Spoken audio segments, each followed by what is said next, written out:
Hello, നമുക്കിന്ന് ഓണം സീരീസിൽ നാലാമതായിട്ട് വറുത്തരച്ച സാമ്പാർ വെച്ചാലോ. അതിനാവശ്യമായിട്ട് നമുക്ക് ഏതൊക്കെ പച്ചക്കറികളുണ്ടോ എല്ലാം ആഡ് ചെയ്യാം. ഇപ്പോൾ ഇവിടെ നമ്മൾ വെണ്ടയ്ക്ക, വഴുതനങ്ങ, ക്യാരറ്റ്, മുരിങ്ങയ്ക്ക, പംകിൻ, കോവയ്ക്ക, ബീൻസ്, പടവലങ്ങ, കായ, ടൊമാറ്റോ, ഉരുളക്കിഴങ്ങ് ഇത്രയും സാധനങ്ങളാണ് എടുത്തേക്കുന്നത്. ഇനി വറുക്കാൻ തേങ്ങയ്ക്ക് ആവശ്യമായിട്ടുള്ള ഉലുവ, മല്ലി, ഉണക്കമുളക്, കറിവേപ്പില, ഉള്ളി ഇത്രയും സാധനങ്ങൾ മാറ്റി വയ്ക്കുക.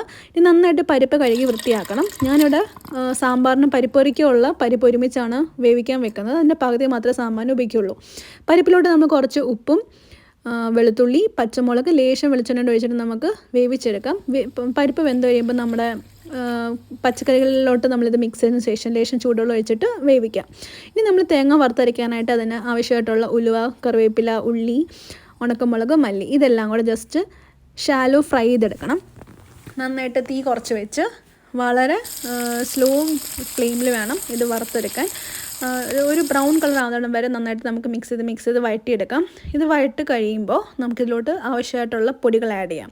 ഞാനിവിടെ ഉപയോഗിച്ചിരിക്കുന്നത് ഒരു 1/4 ടീസ്പൂൺ മഞ്ഞൾപ്പൊടി, 1/2 ടീസ്പൂൺ മുളക് പൊടി, 1 ടേബിൾ സ്പൂൺ മല്ലിപ്പൊടി, ലേശം കായപ്പൊടി ഇതെല്ലാം കൂടെ മിക്സ് ചെയ്തിട്ട് നമുക്ക് തീ അങ്ങ് ഓഫ് ചെയ്ത് ഒരു നമ്മുടെ പാത്രത്തിൻ്റെ ചൂടിൽ തന്നെ കിടന്ന് നമുക്കിതിൻ്റെ പച്ചമണം മാതണം വരെ വഴറ്റിയെടുക്കാം. നന്നായിട്ട് വഴറ്റി നമ്മുടെ പൊടികളുടെ മണം മാറിക്കഴിയുമ്പോൾ നമ്മൾ തണുക്കാൻ വെച്ചതിന് ശേഷം നന്നായിട്ട് നമ്മുടെ കൊച്ചു മിക്സിയിലിട്ടിട്ട് അരച്ച് നല്ല പേസ്റ്റ് പോലെ ആക്കണം.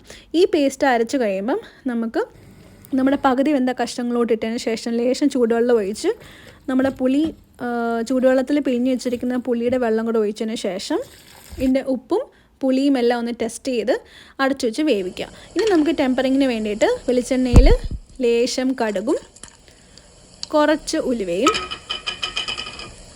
കുറച്ച് ജീരകം ഞാൻ പൊതുവെ ഇപ്പോൾ ഇടാറുണ്ട്.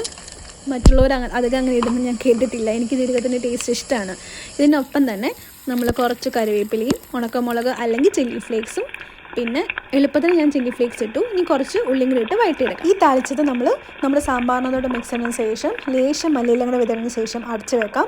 കഴിക്കുന്നതിന് തൊട്ട് മുന്നേ നമ്മൾ തുറന്ന് നോക്കുമ്പോൾ നമുക്ക് നല്ലൊരു മണം കിട്ടും. അപ്പോൾ എല്ലാവരും എൻജോയ്.